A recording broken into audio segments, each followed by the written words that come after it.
जब लग गुरु मिले न सांचा, तब लग गुरु करो 10 पांचा। क्या गुरु बदल सकते हैं?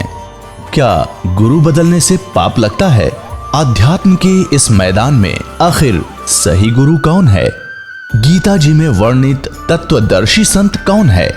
इन सभी प्रश्नों के उत्तर जानने के लिए अवश्य सुनिए जगत गुरु तत्वदर्शी संत रामपाल जी महाराज के मंगल प्रवचन। सतगुरुदेव की जय। बंदी छोड़ कबीर परमेश्वर जी की जय।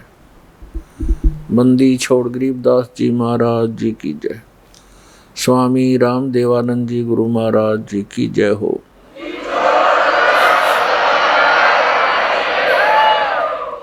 गरीब नमो नमो सतपुरुष को नमस्कार, गुरु की नहीं सुर नर मुनि जन साधुआं संतों सर्वस दी नहीं। सतगुरु साहेब संत सब दंडोतम प्रणाम, आगे पीछे मध हुए तिनको जहाँ कुर्बान। नराकार निर्विषम काल जाल वैवंजनम, निर्लेपम निज निर्गुणम अकल अनुपवेशोन्दुनम। सोहम सुरति समाप्तम सकल समाना निर्तलय, उज्ज्वल हीरंबर हरदमम बेपरवा अथाह वार पार नैमज्जतम। गरीब जो सुमर सिद्ध होई, गणनायक गलता ना करो अनुग्रह सोई, पारस पद परवाना। आदि गणेश मनाऊं गणनायक देवन देवा, चरण कमल लो लाऊं आदंत करूं सेवा। परम शक्ति संगीतम हृदय सिद्धिदाता सोई, अवगत गुण अतीतम सतपुरुष निर्मोही। जगदम्बा जगदीशम मंगल रूप मुरारी, तन मन अर्पों शीसम भक्ति मुक्ति भंडारी। सुर नर मुनि जन धावे ब्रह्मा विष्णु महेशा, शेष सहस मुख गावे पूजय आदि गणेशा। इंद्र कुबेर सरीखा, वरुण धर्म राय ध्यावे, समर्थ जीवन जी का मन इच्छा फल पावे। 33 कोटि धारा दावे से 88, उतरे बहुजल पारा कट है यम की फांसी। 33 कोटि धारा दावे से 88, उतरे बहुजल पारा कट है यम की फांसी। कर जोरूं विनती करूं, दरों चरण पर शीसे। गुरु जी राम देवानंद जी महाराज ने दियो नाम बख्शीश। कोटि कोटि सिजदा करूं, कोटि कोटि प्रणाम। चरण कमल में राखियो मैं बंदी जाम गुलाम। कुत्ता हूँ गुरुदेव का, रामपाल दास का नाम। गले प्रेम की जेवड़ी, जहाँ खेचो वहाँ जाऊं। तो करो तो बावड़ू, दूर दूर करो तो जाऊं। ज्यों राखो त्यों ही रहूं, जो देवो सो खाऊं। जय इब के सतगुरु मिले, सब दुख आँखों रोए। चरणों पर शीश धरूं, कहूँ जो कहनी हो। कबीर गुरु जी मिलेंगे, पूछेंगे कुशलात। आदि अंत की सब कहूँ, अपने दिल की बात। गुरु जी तुम ना भूलियो, चाहे लाख लोग मिल जाहीं। हम जैसे तुमको बहुत हैं, तुम जैसे हमको नहीं। तुमरे विसारे क्या बने, मैं किसकी शरण में जाऊं। शिव ब्रंच मुनि नारदा, तिनके हृदय न समाऊं। परम पिता परमात्मा पूर्ण ब्रह्म, सारी सृष्टि के रचनहार कबीर परमेश्वर जी की असीम कृपा से आप चंद पुण्यात्माएं सत्संग सुनने के लिए उपस्थित हुए हैं। जिन पुण्यात्माओं के ऊपर परमात्मा प्रसन्न होते हैं वही सत्संग सुनने के लिए, संत दर्श के लिए पहुंच पाते हैं। परमात्मा के विधान में लिखा है कि जिन भी प्राणियों को मानव शरीर प्राप्त है ये सभी पुण्यकर्मी प्राणी हैं, लेकिन जिनके अंदर परमात्मा की विशेष आस्था है, परमात्मा की तड़फ है, वो और अच्छी पुण्यकर्मी आत्माएं हैं, अत्यधिक पुण्ययुक्त हैं। और जिन पुण्यात्माओं को सतगुरु मिल गए, सत्य भक्ति प्राप्त होगी, वो मानव शरीरधारी प्राणी अत्यधिक पुण्ययुक्त प्राणी हैं। आप उन तीसरी कैटेगरी के अति उत्तम पुण्यकर्मी प्राणियों में से एक हैं जिनको सतगुरु मिला और सत्य भक्ति प्राप्त हुई। अन्य मानव शरीरधारी प्राणी सभी पुण्यकर्मी हैं, दुर्भाग्य उनका जो परमात्मा की कसक में, परमात्मा की चाह में इन नकली ऋषि महर्षि गुरुओं मंडलेश्वरों के पास पहुंच गए और उनको परम संत परम धनी महर्षि तत्वेता संत जानकर उनसे दीक्षा लेकर निश्चिंत हुए। तो पुण्यात्माओं, ये सारी व्यवस्था जो है पिछले संस्कारों पर निर्भर करती है। जो प्रथम प्रकार के प्राणी हैं, जो मनुष्य शरीर प्राप्त है लेकिन परमात्मा की उनको कोई चिंता नहीं, कोई चाह नहीं, वो पुण्यकर्मी तो हैं क्योंकि वो परमात्मा प्राप्ति करने वाले उस विद्यालय में प्रवेश पा चुके हैं। उनको ये अलग से ड्रेस मिल गई है जो विद्यार्थियों की होती है, यानी मानव शरीर स्त्री या पुरुष का ये वो ड्रेस है, ये वो पोशाक है जो एक विद्यार्थी को प्राप्त होती है। तो आप जी उस विद्यालय के विद्यार्थी हैं, सभी मानव शरीरधारी प्राणी। जिस विद्यालय में शिक्षा ग्रहण करके उसका बेनिफिट हमें बाहर फील्ड में प्राप्त होगा। जैसे विद्यार्थी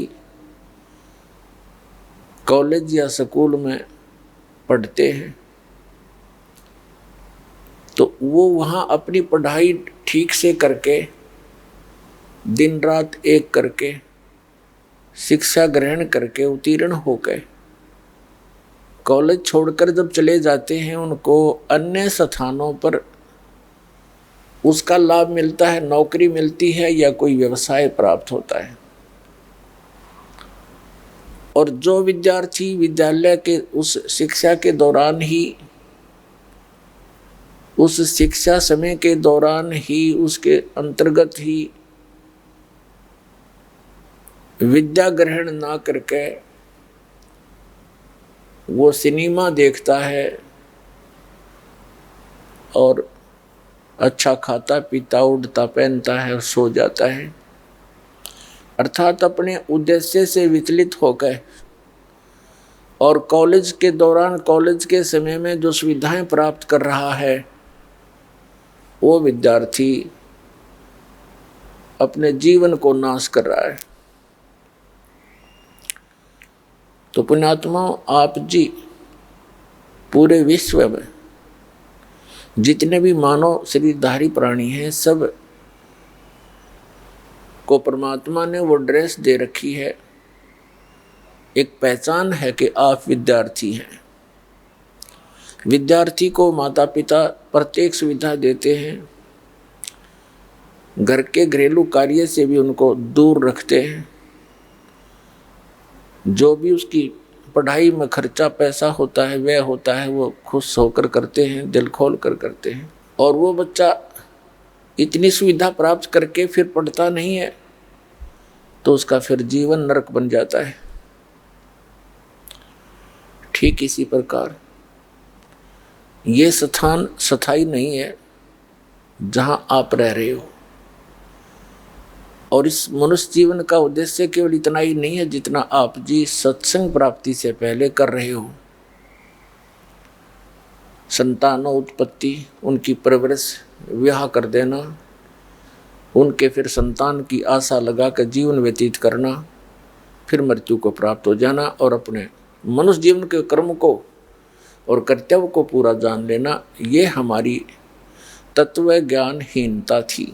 तो पुण्यात्माओं, जैसे आप यहाँ पढ़ोगे,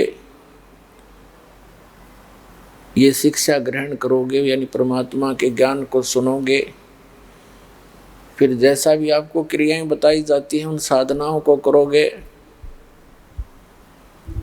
तो आपको इस पृथ्वी पर सुविधाएं नहीं मिलेंगी। वो इस पर जो मिलनी है वो आपको आवश्यक वो दे ही रखी है परमात्मा ने। क्यों मानव शरीर दे दिया, उसमें खान पान, सूझबूझ, सद्बुद्धि, अंग क्रियाएं सारी ऐसी दे दी जो हम अपने शरीर की सुरक्षा के लिए मकान बना सकते हैं, प्राकृतिक आपदाओं से बचने के लिए समय पर आहार कर सकते हैं, भूख लगती है तो बता के हम भोजन भी प्राप्त कर सकते हैं, प्यास लगे जब चाहे हम जल ग्रहण कर सकते हैं।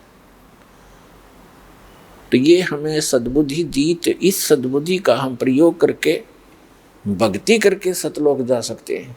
ये पूरी पृथ्वी एक यूनिवर्सिटी समझो, स्कूल कॉलेज समझो, और जिसको जैसा टीचर मिला है, जिसने जहाँ की जैसी ट्रेनिंग की है, उसी ट्रेनिंग का ही वो आगे लाभ प्राप्त कर सकता है। जैसे किसी ने श्री विष्णु जी सतगुण की पूजा की है तो उसको पृथ्वी की बजाय विष्णु जी के लोक में जाकर के वो सुविधा प्राप्त होगी। जैसे फील्ड में यानी क्षेत्र में जाकर ही विद्यार्थी को नौकरी मिलती है, जॉब मिलती है। ऐसे ही जिसने शिव जी की भक्ति की शिवलोक में चला जाएगा, जिसने ब्रह्म की भक्ति की वो ब्रह्मलोक में चला जाएगा,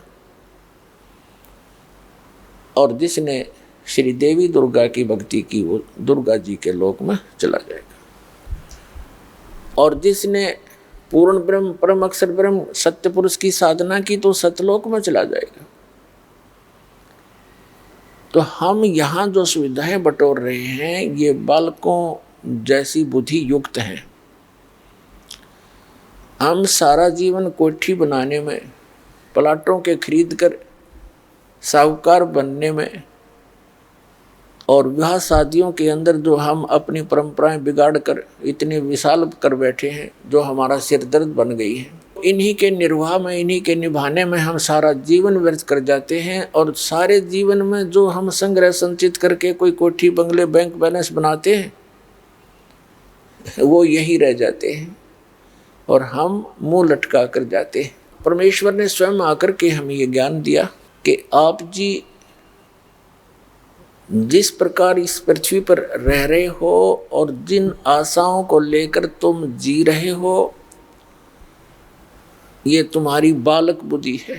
परमात्मा कहते हैं, होले सुहागण सुरता त्यारे, मालिक घर जाना है तो होले सुहागण सुरता त्यारे, मालिक गिर जाना है तो होले सुहागण सुरता त्यार, नाले धोले ओढ़ पैर लेकर 16 श्रृंगार, नाले धोले ओढ़ पैर लेकर 16 श्रृंगार, आज नहीं तय तड़के परसों आवेंगे तेरे लड़िहारे, मालिक गिर जाना है तो होले होले सुहागण सुरता त्यार, मालिक घर जाना है। तेरा सोन शिखर बरतारे, मालिक गिर जाना है। तेरा सोन शिखर बरतार, मालिक गिर जाना है। होले होले सुहागण सुरता त्यार, मालिक घर जाना है। तेरे साथ की कितनी जाली तू क्यों लारी वार, तेरे साथ की कितनी जाली तू क्यों लारी वार। गुड़िया खेलत जन्म गवाया, लाया है नहीं विचारे, मालिक गिर जाना है तू तो होले होले सुहागण सुरता त्यारे, मालिक घर जाना है तू तो होले सुहागण सुरता त्यारे, मालिक घर जाना है। तेरा सोन शिखर बरतार, मालिक घर जाना है। सतगुरु मारे बाणिया है करते वणज व्यवहार, सतगुरु मारे बाणिया है करते वणज व्यवहार। बिन डांडी बिन पालड़े है तोले दिया संसारे, मालिक गिर जाना है। होले होले सुहागण सुरता त्यार, मालिक गिर जाना है तू तो होले सुहागण सुरता त्यार, मालिक गिर जाना है। तेरा सोन शिखर बरतार, मालिक गिर जाना है। सोन शिखर में सेज पिया की, हंस हंस कर ले प्यार। सोन शिखर में सेज पिया की, हंस हंस कर ले प्यार। कह कबीर सुनो मेरी सजनी, लूटो ने वो अजब बहारे, मालिक गिर जाना है। होले होले सुहागण सुरता त्यारे। अब इसमें क्या बताते हैं परमात्मा स्वयं आए इस आत्मा को सुरती, क्योंकि सुरती आत्मा की आंखें हैं, इससे विशेष संबंध है इसका। तो इसको जगाने के लिए, इसको दिशा देने के लिए सचेत करते हुए कह रहे हैं कि हे आत्मा तू तैयार हो ले, और तेरा पति जो है सोन शिखर में रहता है। सोन शिखर यानी शिखर माने चोटी, शून्य माने ऊपर, ऊपर चोटी पर शून्य शिखर। शून्य का अर्थ होता है वैसे वैक्यूम प्लेस, यानी सभी ब्रह्मांडों की रचना के बाद एक खाली स्थान बहुत लंबा चौड़ा होता है, उसके ऊपर कहते हैं तेरा पति यानी परमात्मा तेरा मालिक रह रहा है। जहाँ से तुम आए हो, जहाँ से आप आए हो बिछुड़कर,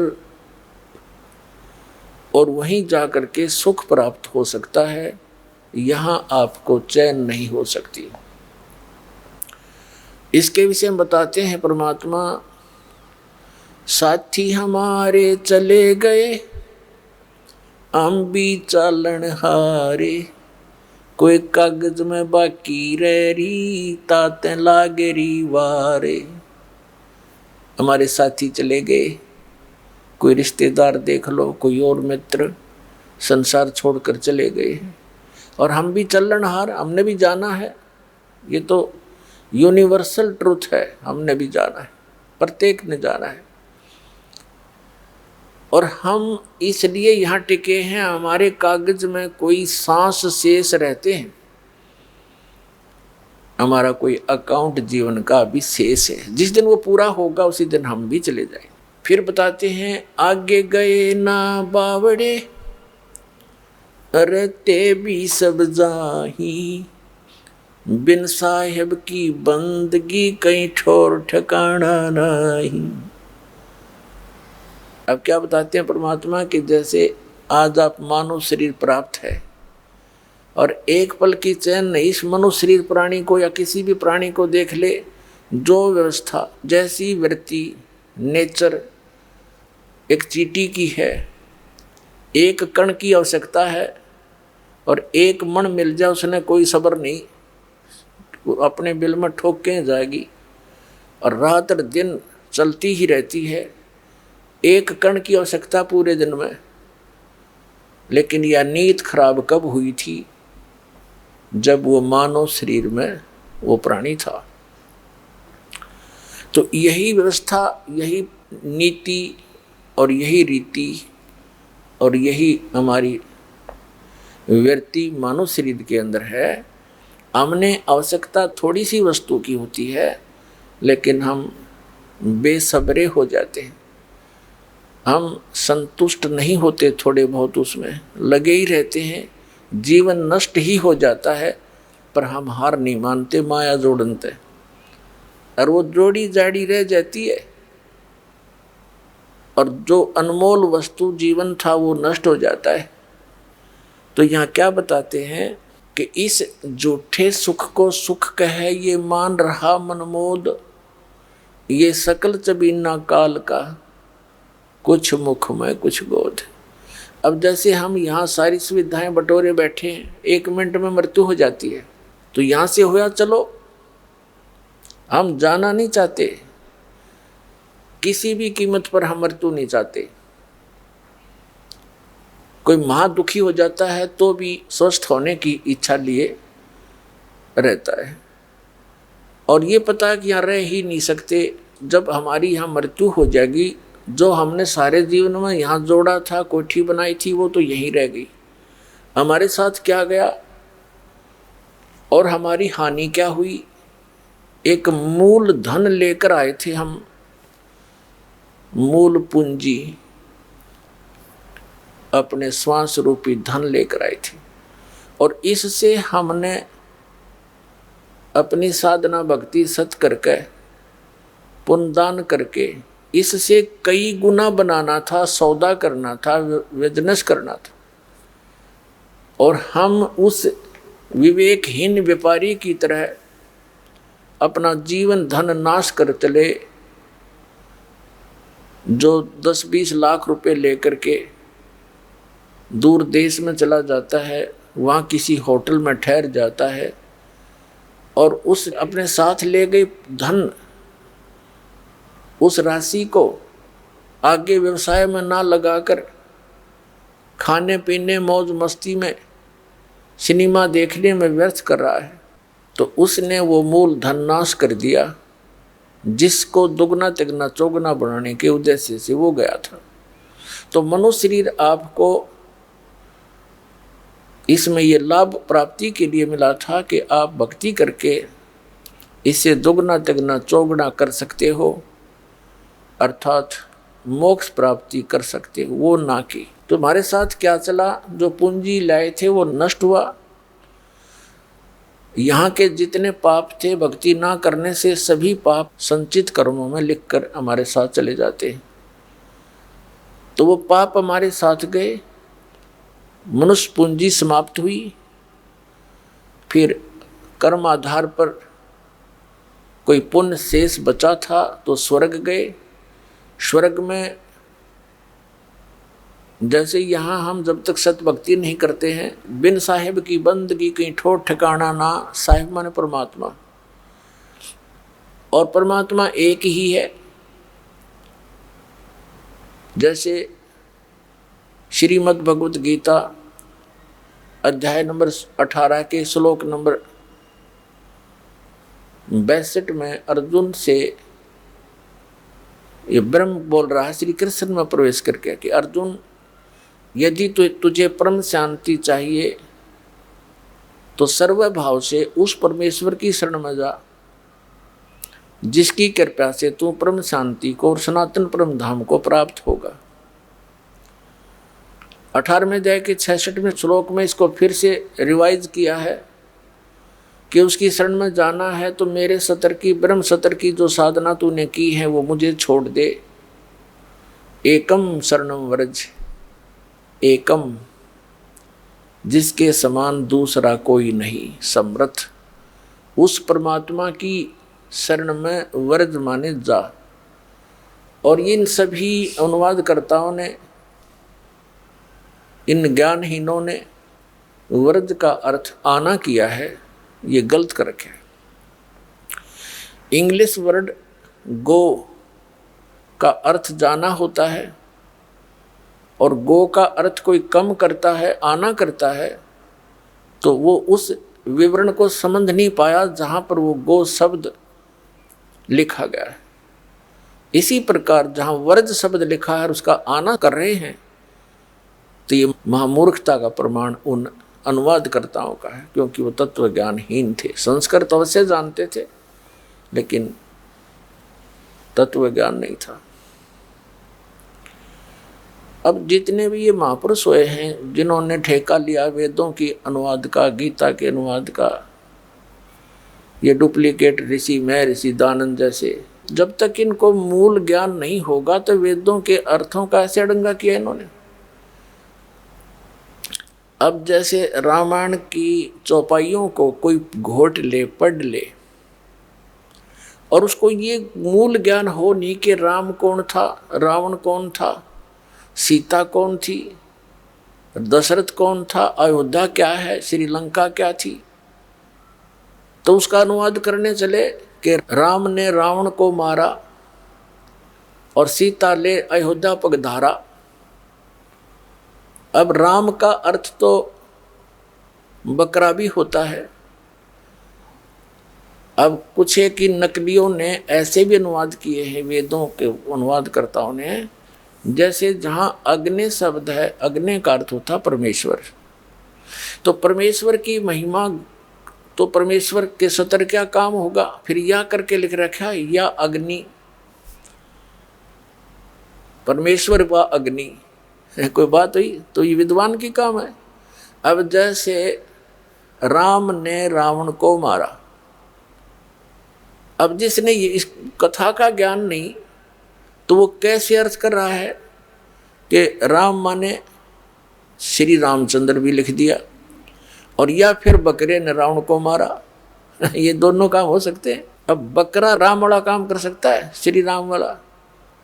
तो इस तरह के अनाड़िया ने जो भी अपने आध्यात्मिक ग्रंथ हैं वो संस्कृत भाषा में थे, विशेषकर जैसे पवित्र चारों वेद, पवित्र श्रीमद् भगवत गीता, पवित्र पुराण आदि आदि। तो इन संस्कृत भाषा में अनुवाद करते समय किसी भी सेंटेंस में या शब्द नहीं हो सकता, सीधा ही अर्थ होगा उनका। तो इन्होंने बहुत सी गलतियां कर रखी हैं और उसका खामियाना हम अभी तक भोग रहे हैं। क्या कहा है कि उस एकम शरणम व्रज जिसके बराबर दूसरा ना हो। तो यहाँ जो दास सिद्ध करना चाह रहा है कि आगे गए ना बावड़े, जो पहले चले गए उन्होंने तो कोई संदेश दिया नहीं हमें आकर के, और रहते भी सब जा, और बिन साहेब की बंदगी कहीं ठोर ठिकाना ना, यानी अन्य भगवानों की, जैसे श्री विष्णु जी, श्री शिव जी, श्री ब्रह्मा जी और श्री दुर्गा जी, गणेश जी आदि की जो पूजा ब्रह्म की, इन और परब्रह्म की, इनकी पूजाएं करने से भी या चलो चलो मिटे नहीं। बिन साहेब की बंदगी की ठोर ठिकाना ना, इनकी साधनाओं से हमें स्थायी स्थान नहीं मिल सकता, वो शाश्वत स्थान नहीं मिल सकता। जहाँ जाने के बाद साधक फिर लौटकर कभी नहीं आते, वो स्थान, वो मोक्ष उस एक परमात्मा को छोड़कर अन्य भगवानों की पूजा साधना से हमें नहीं मिल सकता। तो यहाँ बताया है कि जैसे आप स्वर्ग गए, कुछ पुण्य किए कुछ पाप किए, जैसे यहाँ स्वाभाविक पुण्य भी होते हैं और प्रत्येक का आपको भोग प्राप्त होता है, पुण्यों का भी मिलता है पाप का भी मिलता है। जब तक आप परम संत की शरण में, परमेश्वर परम अक्षर ब्रह्म की शरण में नहीं आते, तब तक तो आपको केवल वर्क डन ही मिलेगा जैसा किया है। और परम अक्षर ब्रह्म की यथार्थ साधना ना मिलने से एक विधान बना लिया इन नकली ऋषि में, ऋषि गुरुओं ने, कि प्रारब्ध का कर्म तो भोगना ही पड़ेगा, जैसे कर्म करेगा वैसा फल तो तुम्हें मिलेगा ही मिलेगा। फिर भक्ति की आवश्यकता क्या? अब जैसे किसी के ऊपर दुखों का कहर टूट गया, वो भक्ति कैसे करेगा? सपने में भी नहीं कर सकता। तो फिर भक्ति का अस्तित्व, भगवान का अस्तित्व खत्म हो जाता है। ऐसे विधान बनाने वालों ने जो बना रखा है, तो वो वैसे व्यक्ति थे जो महापुरुष थे, अच्छी आत्माएं थी, साधना ठीक मिली नहीं, स्वयं उनका शरीर भी ठीक रहा और अन्य सुविधाएं भी उनको प्राप्त होती रही उनके संस्कारवश। तो वो केवल औरों को, चाहे कोई दुखी है सुखी है, अपना वो गलत विधान सुना कर अपना टाइम पास करके। अब जैसे किसी के पैर में कांटा लगा हो और उसको कोई कहे कि भी कांटा तो निकलेगा नहीं, ये तो तेरे भाग में लिखा गया, और तू जूता पहन ले, भविष्य में आगे कांटा नहीं लगेगा। तो कांटा लगे पैर में जूता पहना नहीं जा सकता, कांटा निकले और फिर वो जूता इस डर से पहनेगा कि कहीं फिर से वो पीड़ा ना हो जाए, स्वाभाविक है। फिर नहीं निकालेगा जूते वो पूरी सफर में। तो ठीक इसी प्रकार जो आप पर आपदाएं आई हुई हैं, ये आपके प्रारब्ध में थी। और कुछ ऐसी आपदाएं होती हैं जो 3 ताप के अंतर्गत आती हैं, जो प्रारब्ध से हटकर होती हैं। जैसे ये ऋषि, महर्षि, देवता, ये हम गरीब हैं, ये हमसे तगड़े हैं, ये कुछ पोस्ट प्राप्त है इनको। और जैसे पितर और ये भूत टाइप के हैं, ये शरारती व्यक्ति होते हैं। तो हम एक जो मानव शरीरधारी अन्य प्राणी हैं, ये ऐसे समझो जन साधारण है, और ये अच्छी पोस्ट वाले व्यक्ति हैं। देवता हुए और ये पितर तक हुए, भूत जो सतर के हैं। पितर भी इतनी बेमतलब वो नहीं करते, लेकिन भूत टाइप के जो होते हैं ये अननेसेसरी परेशान करते हैं, किसी में प्रवेश हो जाते हैं, किसी को सताते हैं। और जैसे देवता रुष्ट हो गए, उन्होंने आपके ऊपर कोई अपना दुख छोड़ दिया, और अन्य जैसे कोई जंतर मंत्र कर देता है, वो कर दिया। तो इस तरह के जो 3, जैसे कोई सर्प डस गया या कोई और, इस तरह के भी 3 ताप के अंदर आते हैं। ये जो 3 ताप भी आपको प्रारब्ध से हटकर भोगने पड़ते हैं।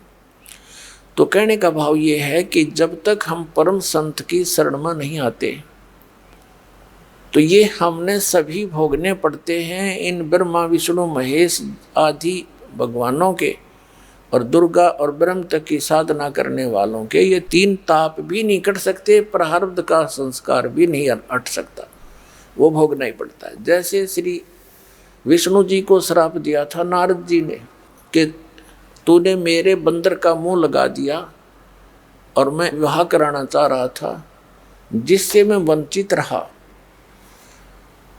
अब एक जीवन तू अपनी पत्नी के वियोग में बिताएगा, ऐसा उसने श्राप दे दिया। तो उस श्राप को, ये 3 ताप के अंतर्गत आता है। कोई देव ऋषि या कोई श्राप दे दे, कोई जंतर मंत्र कर दे, तो उस श्राप को, उस 3 ताप के दुख को श्री विष्णु जी भी समाप्त नहीं कर सके, भोगना ही पड़ा। और फिर दुर्वासा जी ने श्राप दिया था श्री कृष्ण और यादवों को कि तुम्हारे कुल का नाश होगा, क्योंकि यादव ने श्री कृष्ण जी का पुत्र प्रद्युम्न और साथ में कुछ अन्य द्वारकावासियों ने मिलकर मजाक कर दिया था दुर्वासा जी के साथ। तो उन्होंने श्राप दे दिया कि तुम्हारा पूरा यादव कुल नाश होगा। श्री कृष्ण की आंखों के सामने सारा यादव कुल नाश हो गया। श्री कृष्ण जी भी एक विषाक्त तीर लगने से मृत्यु को प्राप्त हुए। तो यहाँ गरीबदास साहिब जी जो परमात्मा से परिचित हुए, आदरणीय गरीबदास साहिब जी गांव छुड़ानी जिला झज्जर वाले, परमात्मा स्वयं आकर उनको सतलोक लेकर गए थे कबीर जी, और अपनी सतीथि और समर्थता से अन्य भगवानों की सतीथि और उनके सामर्थ्य से परिचित करा करके उनको वापस छोड़ा था शरीर में। तब गरीबदास साहिब जी ने कहा था कि तुम कौन राम का जपते जापम, और ताते कटे ना तुमरे तीनों तापम। तुम किन भगवानों की भक्ति कर रहे हो जिनसे तुम्हारे तीन ताप भी नहीं कट सकते। तो हम उसी प्रसंग पर आते हैं कि जैसे किसी के पैर में कांटा लगा हो, जूता तभी पहनेगा जब वो कांटा निकल जाए। अब जैसे किसी को किसी प्रकार का कोई कष्ट आया हुआ घर पे, शरीर पे, और उसको कोई ये कहे कि ये तो तेरे प्रारब्ध में लिखा है, कष्ट तो तुझे भोगना ही पड़ेगा, ले ये मंत्र या जाप ये भक्ति कर ले, भविष्य में दुख नहीं होगा। वो भक्ति नहीं कर सकता, कहने की बातें हैं। और फिर परमात्मा दया करे, जैसे ये मंत्र हम देते हैं कि इस मंत्र के जाप करने से तुम्हारे कांटे निकलेंगे, तो कांटे निकालने के लिए प्रयत्न करना पड़ता है, चाहे थोड़ा बहुत कष्ट भी हो जाए। कांटा निकला और सुख हुआ, तो जो विधि दास बताएगा इससे आपके प्रारब्ध के पाप भी नाश होंगे, और आपके संचित कर्म जो ढेर लगा रखा है आपका, असंख्य जन्मों के पहाड़ जितने संचित कर्म आपके पड़े हैं पाप, उनका भी नाश करेंगे। ये वो साधना दास आपको देगा जो भगवान ने बताई आकर के। क्या बताया है कि बिन साहेब की बंदगी कहीं ठोर ठिकाना ना, तुम कौन राम का जपते जपम, ताते कटे ना तुमरे तीनों तापम। तो यहाँ बताया है एकम शरणम वर्ज, उस परम अक्षर की शरण में जाने से, उसकी भक्ति करने से आपको फिर वो ठोर ठिकाना मिलेगा, आपको शाश्वत स्थान मिलेगा, जहाँ जाने के बाद साधक फिर लौटकर कभी संसार में नहीं आते।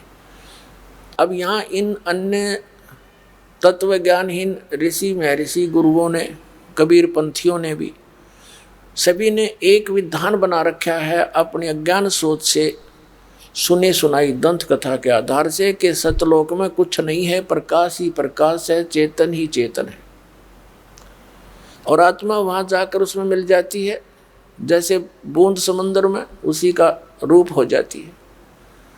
एकाद चतुर प्राणी कहता है कि नहीं, आत्मा का अस्तित्व अलग है, बिंदु टाइप में उस प्रकाश में घूमती रहती है।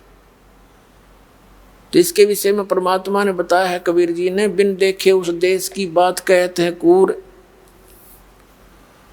इस तरह की जो बातें करते हैं उन्होंने वहां कुछ देखा ही नहीं है, सतलोक में वो गए ही नहीं है, झूठ बोलते। सतलोक के अंदर ऐसी ही व्यवस्था है, वहाँ की धरती है, सफेद धरती है, पारदर्शक, बहुत तेजों में पृथ्वी है। सतलोक, अलखलोक, अगमलोक और उस अकय लोक की, वो चारों स्थान अमर हैं, वो कभी नाश में नहीं आते। तो उस अमर स्थान के चार विभाजन, चार डिवीजन हैं, एक अकय लोक, दूसरा अगमलोक, नीचे को तीसरा अलखलोक, और ऊपर से नीचे को चौथा सतलोक। फिर प्रत्येक इन तीन लोकों में, सतलोक, अलखलोक और अगमलोक में, इनके फिर तीन तीन पोर्शन हैं। प्रत्येक लोक के सुन शिखर में वो परमात्मा, यानी टॉप मोस्ट प्लेस पे वो परमात्मा पूर्ण ब्रह्म सत्य पुरुष कबीर जी एक बहुत बड़े सिंहासन पर विराजमान है, बहुत सुंदर सिंहासन पर, सिर पे मुकुट है मालिक के, ऊपर सफेद छतर है और बहुत बड़ा गुम्बद है जैसे मंदिर नुमा होते हैं, और उसके बीच में परमात्मा विराजमान है। अपने आत्मा जो ये मंदिरों की बनावट बनी है, ये कोई यहाँ की कंस्ट्रक्शन नहीं थी, ये प्रत्येक लोक में प्रत्येक भगवान के क्योंकि काल भगवान ने सतलोक की नकल करवाई है दुर्गा से, और उसने यहाँ उसकी नकल एज इट इज कर रखी है, लेकिन माल डुप्लीकेट है सारा। ये कच्चा शरीर है, बाग बगीचे नासवान है, यहाँ का जल व्यर्थ होने वाला, खराब होने वाला है, वहाँ की सब वस्तु पदार्थ ऐसे ही हैं, लेकिन वो अमर हैं। जैसे उसका एक एग्जाम्पल, एक उसका जो सैंपल सतलोक के पदार्थों में से एक सैंपल है गंगा दरिया। गंगा दरिया का जो जल है ये सतलोक से आया है, और ये कभी किन्हीं परिस्थितियों में खराब नहीं होता। साइंटिस्टों ने सिर मार लिया, चुप हो गए, लास्ट में इसकी करके सारी अन्वेषण, बोलो ये जल ऐसा क्यों है, एक ही स्थान से आ रहा है,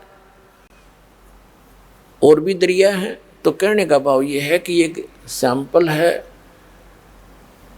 उस सतलोक के पदार्थों का। ऐसे वहाँ दूधों की दरिया बहती हैं, ऐसे ही वहाँ जल है, सदाबहार बाग बगीचे हैं, हमारे परिवार हैं। आप जी के वहाँ जहाँ आप रहते थे बहुत बड़े बड़े द्वीप, एक एक आत्मा के परिवार के बड़े बड़े सुंदर महल बने हुए हैं,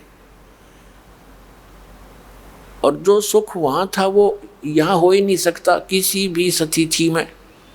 यहाँ के ब्रह्मलोक में भी नहीं है वो सुख। तो उस सुख की खोज में जिसको हम छोड़कर आए हैं, हम उसी दिन से लगे थे। इस काल भगवान ने हमारे ऊपर बुद्धि पर ऐसा पर्दा डाल दिया, इसने अपने 3 पुत्रों को दुर्गा से संयोग से उत्पन्न किया। दुर्गा इस काल भगवान की पत्नी है, 21 ब्रह्मांड का यो मालिक है। इसको ज्योत स्वरूपी निरंजन भी कहते हैं, इसको ब्रह्म भी कहते हैं, और इसको सरपुरुष भी कहते हैं। तो इसने अपने सुनियोजित षड्यंत्र के तहत, जहाँ ये एक ब्रह्मांड के ऊपरले हिस्से में रहता है, ये भी ऐसे शून्य शिखर में, प्रत्येक ब्रह्मांड के शून्य में रहता है बिल्कुल लास्ट में, और वहाँ एक ऐसा गुप्त स्थान बना रखा है, 3 स्थान बना रखे हैं, एक रजोगुण प्रधान, एक सतोगुण प्रधान, एक तमोगुण प्रधान। और जब ये रजोगुण प्रधान क्षेत्र में अपनी पत्नी दुर्गा को साथ लेकर रहता है, तो वो वहाँ पर ये पंचानन बन जाता है, 5 मुख धारण कर लेता है, अपनी पत्नी दुर्गा को वहाँ सावित्री रूप में रखता है। इनके संयोग से जो पुत्र उत्पन्न होता है तब तक वो वहीं रहते हैं उसी क्षेत्र में, तो वो रजोगुण युक्त हो जाता है वो बच्चा, और उसके अंदर वो गुण भरे जाते हैं। उसके अंदर से एक ऐसी रेज निकलती है जैसे मिर्च के अंदर से झलझलाहट निकलता है। उसके बाद उस बालक को कोमा में रखते हैं कि तुम्हारे इस षड्यंत्र का इनको पता ना लग जाए। उसके बाद ये दूसरे क्षेत्र में चले जाते हैं, जो सतोगुण प्रधान क्षेत्र होता है, वहाँ ये विष्णु रूप धारण कर लेता है, और अपनी पत्नी दुर्गा जी को ये लक्ष्मी रूप में साथ लेकर रहता है। इनके संयोग से जो पुत्र उत्पन्न होता है वो ऑटोमेटिकली सतोगुण युक्त हो जाता है, और इसको भी जन्म होने के बाद वहीं पर रखते हैं उसी क्षेत्र में, और वहीं पर इसकी परवरिश जारी रखते हैं, इसको कोमा में रखते हैं, अचेत रखते हैं। उसके बाद फिर ये तमोगुण प्रधान क्षेत्र में चले जाते हैं दोनों पति पत्नी दुर्गा और ये ज्योति निरंजन काल। तो वहाँ पर भी ये शिव रूप धारण कर लेता है, जैसा आप देखते हो चित्रों में, और दुर्गा को पार्वती रूप में रखता है। इन दोनों के संयोग से जो पुत्र उत्पन्न होता है उन्हीं के आकार का बन जाता है, जिस जिस स्थान पर ये जिस रूप में रहते, और फिर वो तमोगुण युक्त हो जाता है। इन तीनों को कोमा में रखते हैं। जब ये युवा हो जाते हैं तो तीनों को अलग अलग स्थानों पर रखकर सचेत करके इनको इकट्ठा कर देते हैं। फिर इनको कुछ भी ज्ञान नहीं होता हम कहाँ से आए हैं, कौन हमारा जनक है। इसी प्रकार फिर इन्हीं के गुणों के प्रभाव से सभी प्राणी ऐसे प्रभावित हो गए, वो सब भूल गए अपनी शुद्ध बुद्ध, तुम कौन हो, कहाँ से आए हो। जैसे किसी ने कोई घुट्टी शराब की ला ली और पड़ा गली में, उसको पता ही नहीं तू कहाँ पड़ा है, किसी ने भांग पी ली, ला कर कमर सो गया, पड़ियारा कितने सर्दी आओ चाहे गर्मी आओ। तो ऐसे हमारे ऊपर ये प्रभाव है इनके तीनों गुणों का। तो हम भूल गए कहाँ से आए, कौन थे। तो अब हम भटक रहे हैं। आत्मा को उस सुख की अब भी तड़फ है जिसको ये छोड़ चुकी है, और उसके पाने के लिए ये कहाँ खोज रही है। इतनी जीव बुद्धि बना दी हमारी, जिसके पास धन नहीं है वो सोचता है धनवान सुखी। धनवान तो सुखी सपने में भी नहीं हो सकता, या भूल है हमारे। पैसा भी जायज हो, गढ़ा ना हो, तभी आदमी अपना नॉर्मल रह सकता है। किसी के पास 2 करोड़ रुपये हो गया आजकल, तो 2 करोड़ भी गणे को नहीं, और 2 करोड़ होते ही सोचा 10 करोड़ का काम शुरू करूं, कोई फैक्ट्री ला लूं।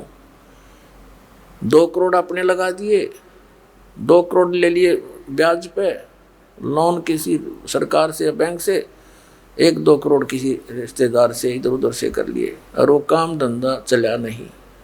चला तो और 36 पंगे उसके, कोई मशीन खराब होगी, कभी मजदूर हड़ताल कर रहे हैं, वो सिर दर्द और बढ़ा लिया। सपने में भी सुख नहीं हो सकता इन लोगों को। लेकिन जिसने जिस वस्तु का अभाव है वो सोचता है जिसके पास ये वस्तु ये सुखी है। तो परमात्मा कहते हैं तन दर सुखिया कोई नहीं देखा, कबीर जी कहते हैं, और जो देखा सो दुखिया हो। उदय अस्त की बात करे मन सबका करे विवेका हो। जो उदय अस्त के राजा भी बने हुए हैं, यानी पूरी पृथ्वी के शासक भी रहे हैं, परमात्मा कह रहे हैं मन ने इनके सबका झाड़ा ले रखे, ये सपने में भी सुखी नहीं। चक्रवर्ती राजा भी लास्ट में संतों के पास जाता है, उनको नाक रगड़ता है, मेरा राज्य बना रहे, इसमें सुख सुविधा बनी रहे, शांति बनी रहे। तो फिर खाक सुखी वो। तो फिर क्या बताया है कि भाई सुरपति दुखिया, भूपति दुखिया, ब्रह्मा विष्णु महेश्वर दुखिया, जिन ये राह चलाई हो, और साच कहूं तो जग ना माने पर झूठ कही ना जाई हो। अरे ये तेरे ब्रह्मा विष्णु महेश्वर दुखिया, जिन ये राह चलाई हो। ब्रह्मा विष्णु महेश्वर को स्वप्न में भी सुख नहीं है। इनके इतिहास देख लो पिछले पढ़ के। नारद ने सारा दे दिया विष्णु जी को, श्री राम रूप में कितने कष्ट उठाए, पत्नी कहीं, बच्चे कहीं, आप राजा बना रहो। खाक राजा जिसकी बालक कहीं दुखी हो रहे, बैठा राजा बना, स्वप्न में सुख नहीं हो सकता। श्री कृष्ण जी का जीवन देख लो, जेल में जन्म, मामा दुश्मन, जरा सिंह, शिशुपाल, रोज लट्ठम लट्ठा, अंत में पूरे परिवार के साथ, पूरे कुल के साथ विनाश को प्राप्त हुआ। तो परमात्मा कहा करते थे कि साच कहूं तो जग नहीं माने, और झूठ कही ना जाई हो। और ये ब्रह्मा विष्णु, ये महेश्वर दुखिया, जिनके ऊपर तुम आधारित बने बैठे, जिसने यहाँ का जुगाड़ जोड़ रखा है काल भगवान का। क्योंकि इस काल भगवान जो ब्रह्मा विष्णु महेश का पिता है, यहाँ का मालिक है, यहाँ का राम है, इसको श्राप लगा हुआ है 1 लाख मानव शरीरधारी प्राणियों के सूक्ष्म शरीर को तपतशिला पर भूनकर इससे निकले गंध को खाता है। जीव मरता नहीं। उसके लिए इसने अपने तीनों पुत्रों की ड्यूटी ला रखी है। इस ब्रह्मा जी के रजोगुण से प्रेरित होकर के, जीव के बस का नहीं है, और यह संतानों उत्पत्ति करता है, और इतना प्रेशर बना देता है इस प्राणी के अंदर, ये अंधा बन जाता है, ना जाने कितने जुल्म भी कर डालता है। और फिर यहाँ के राजपाट के ठाठ, यहाँ की जो सुविधाएं, एसी ला लूँ, कोठी बना लूँ, कार खरीद लूँ, ये वैभव, ये रजोगुण के प्रभाव से इसके अंदर एक विशेष प्रेरणा बनती है। फिर सतोगुण के आधार से श्री विष्णु जी से निकल रहे सतोगुण के कारण हम यहाँ मोह ममता, आपस में भाई बहन का प्रेम, माता पिता से लगाव, पति पत्नी का प्रेम, संपत्ति से मोह, पोते पोतियाँ में ममता, यानी ये जो जुगाड़ है ये सबसे जबरदस्त है, और इससे हम यहाँ टिके रहते हैं। ये सतिथि बोल रहे यहाँ की, यह सतिथि है इनकी। और तीसरा तमोगुण आपको पता ही है, थोड़ा सा प्रतिकूल काम होते हैं, मित्र से प्यारे से लड़ पड़ते हैं, पिता पुत्र का लठबाज जा, और फिर संहार करने की ड्यूटी शिव भगवान की है, तमोगुण की ये हमारा संहार करता। यानी श्री रजगुण ब्रह्मा जी से सबकी उत्पत्ति होती है, इसलिए इसको कहते हैं सृष्टि का कर्ता। ये खाक सृष्टि का करता है। जब इसका जन्म हुआ, कमल के फूल पर बैठा था ब्रह्मा जी, और ये अपने पुत्र नारद को बता रहा है कि बेटा, जब मेरी उत्पत्ति हुई मैं कमल के फूल पर बैठा था और मुझे नहीं मालूम मैं कहाँ से उत्पन्न हो गया। प्रजापिता ब्रह्मा, प्रजापिता तो परमेश्वर है, सतपुरुष। तो उस परमात्मा के उपमात्मक और उनसे ही प्रेरित होकर के इन यहाँ के बच्चों के, ऋषियों के, भगवानों के नाम रखे गए। जैसे विष्णु पूर्ण परमात्मा का नाम है उपमात्मक, सबका पालक वही है। और ब्रह्मा का अर्थ होता है सबका रचयिता। तो ब्रह्मा भी परमात्मा पूर्ण ब्रह्म ही है। ये तो नाम वैसे रखे जैसे सेंटर का भी मंत्री होता है, गृह मंत्री केंद्र का यानी भारत सरकार का, और एक राज्य का भी मंत्री होता है गृह मंत्री। तो उसमें कितना अंतर होता है। तो ऐसे ही नाम वैसे ही रखे हैं, इनकी शक्ति में बहुत अंतर है। तो कहने का भाव ये है कि इस काल भगवान को श्राप लगा हुआ है। ये ब्रह्मा विष्णु महेश इसके पुत्र हैं, ये नासवान हैं, समय आने पर इनकी मृत्यु होती है, सीमा है इनकी। और फिर नए ब्रह्मा विष्णु महेश ये पुत्र तैयार करके रखता है, निर्धारित समय है इनका। इनके मरते ही युवा पुत्र को उस पद पर बैठा देता है, उसकी फिर वह आयु फिक्स होती है। फिर वो ब्रह्मा विष्णु महेश जीव संज्ञा में आ जाते हैं, अन्य योनियों को प्राप्त करते हैं, और ऐसे ही आपकी तरह फिर भटकते रहते हैं। तो क्या बताते हैं परमात्मा के तन धर सुखिया कोई न देखा, जो देखा सो दुखिया हो। उदय अस्त की बात करे मन सबका किया विवेका हो। घाटे बाद सब जग दुखिया के घर ही बैरागी हो। और सुखदेव ने दुख के डर से गर्भ में माया त्यागी हो। सच कहूं तो जग नहीं माने, झूठ कही ना जाई हो। ये ब्रह्मा विष्णु ये महेश भी दुखिया, जिन ये राह चलाई हो। भगवान शिव जी का देख लो इतिहास। भस्मागिरी ने क्या जुल्म किया इनके साथ। इन्हीं के द्वार के आगे भक्ति करने लगा, उल्टा सिर करके नीचे को सिर ऊपर को पैर करके 12 वर्ष खड़ा रहा। पार्वती की प्रार्थना से शिव ने कहा कि ठीक मांग भी, के मांगे, के मांग गया। शिव जी की मौत मांग ली कि कड़ा दे दे, भस्म कड़ा। भस्म कड़े के अंदर ये शक्ति थी कि जिसके सिर के ऊपर रखकर ये कह दे भस्म, वो नष्ट मर जाता था। और वो भस्मागिरी क्या उद्देश्य लेकर भक्ति कर रहा था कि पार्वती प्राप्त करूंगा, पत्नी बनाऊंगा पार्वती को, शिव को मार दूंगा, इससे इसलिए कड़ा मांग रहा हूं। और शिव का पुजारी तमोगुण का। अब जब भगवान शिव जी ने वो दे दिया उसको कड़ा, भस्म कंडा, हाथ माते ने बोला ले बोले शिव जी होशियार, तुझे मारूंगा, इसी उद्देश्य से मैंने ये भक्ति करी। अब बताओ आगे समस्या शिव जी के ऊपर, आगे आगे भगवान, पीछे पुजारी मारने के लिए भाग रहा है। और भी कितनी समस्याएं हैं। जैसे एक बार पार्वती जब दक्ष राजा के घर जन्म था,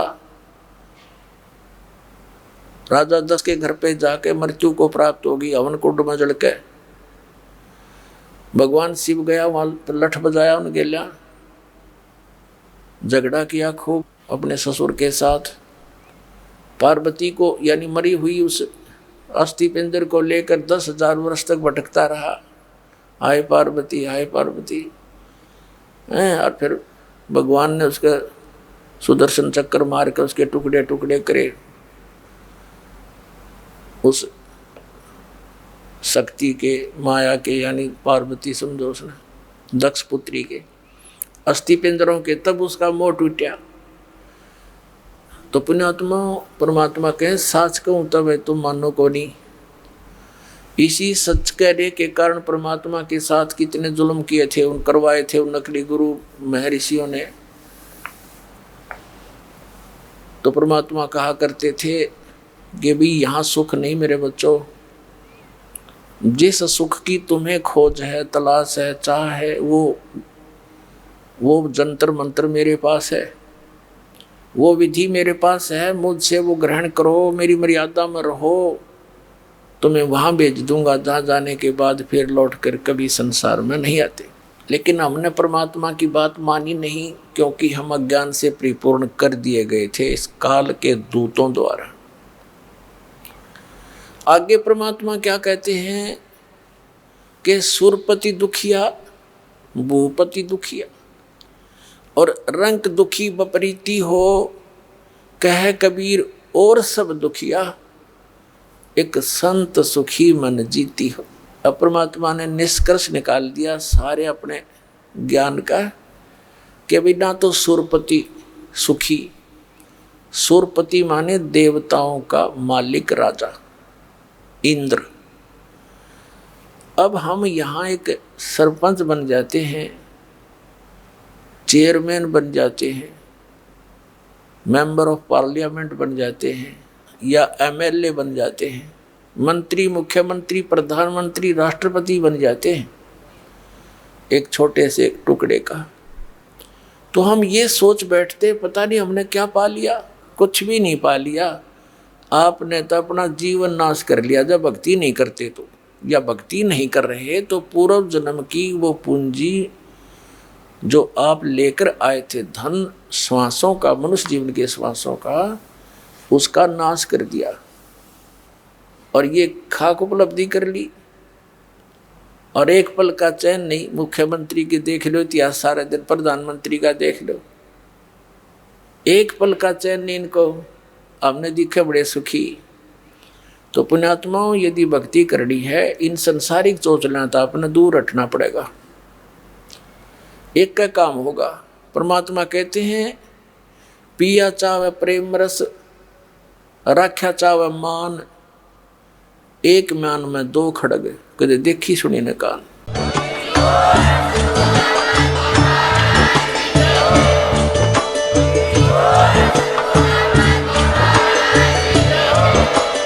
आप सुन रहे थे जगत गुरु तत्वदर्शी संत रामपाल जी महाराज जी के मंगल प्रवचन। अधिक जानकारी के लिए विजिट कीजिए हमारी वेबसाइट www.jagatgururampalji.org। संत रामपाल जी महाराज जी के शुभ आशीर्वाद से पूरे विश्व भर में 500 से भी ज्यादा नाम दीक्षा केंद्र हैं, जिन पर संत रामपाल जी महाराज जी द्वारा ऑनलाइन निशुल्क नाम दीक्षा दी जा रही है। अपने नजदीकी नाम दीक्षा केंद्र का पता करने के लिए संपर्क करें 8222880541।